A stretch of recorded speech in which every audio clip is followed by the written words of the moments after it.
اعوذ باللہ من الشیطان الرجیم بسم اللہ الرحمن الرحیم۔ طبرانی نے معجم کبیر میں حضرت عبداللہ بن عمر رضی اللہ تعالیٰ عنہ کی یہ روایت نقل کی ہے کہ ایک شخص حبشی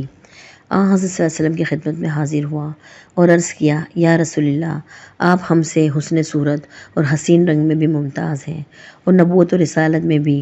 اب اگر میں بھی اس چیز پر ایمان لے آؤں جس پر آپ صلی اللہ علیہ وسلم ایمان رکھتے ہیں اور وہی عمل کروں جو آپ صلی اللہ علیہ وسلم کرتے ہیں، تو کیا میں بھی جنت میں آپ صلی اللہ علیہ وسلم کے ساتھ ہو سکتا ہوں؟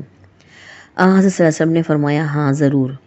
تم اپنی بدصورتی سے نہ گھبراؤ، قسم ہے اس ذات کی جس کے قبضے میں میری جان ہے،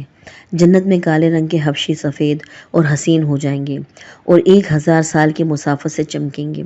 اور جو شخص لا الہ الا اللہ کا قائل ہو اس کی فلاح و نجات اللہ تعالیٰ کے ذمہ ہو جاتی ہے،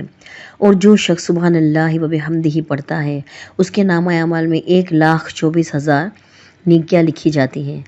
یہ سن کر مجلس میں ایک شخص نے عرض کیا، یا رسول اللہ، جب اللہ تعالیٰ کے دربار میں حسنات کی اتنی سخاوت ہے تو پھر ہم کیسے ہلاک ہو سکتے ہیں یا کیسے عذاب میں گرفتار ہو سکتے ہیں؟ آپ صلی اللہ علیہ وسلم نے فرمایا، یہ بات نہیں، حقیقت یہ ہے کہ قیامت میں بعض آدمی اپنا اتنا عمل اور حسنات لے کر آئیں گے کہ اگر ان کو پہاڑ پر رکھ دیا جائے تو پہاڑ بھی اس کے بوجھ کا تحمل نہ کر سکے گا، لیکن ان کے مقابلے میں جب اللہ تعالیٰ کی نعمتیں آئیں گی اور ان سے موازنہ کیا جائے گا تو انسان کے عمل اس کے مقابلے میں ختم ہو جائیں گے، مگر یہ کہ اللہ تعالیٰ ہی اس کو اپنی رحمت سے نوازیں۔ اس حبشی کے سوال و جواب پر ہی سورۃ دہر کی یہ آیت نازل ہوئی۔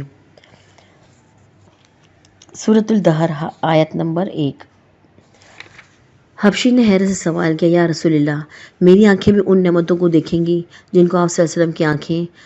مشاہدہ کریں گی؟ آپ صلی اللہ علیہ وسلم نے فرمایا، ہاں ضرور۔ یہ سن کر حبشی نے رونا شروع کیا، یہاں تک کہ روتے روتے وہیں جان دے دی، اور حضرت صلی اللہ علیہ وسلم نے اپنے دست مبارک سے اس کی تہجیز و تکفین فرمائی۔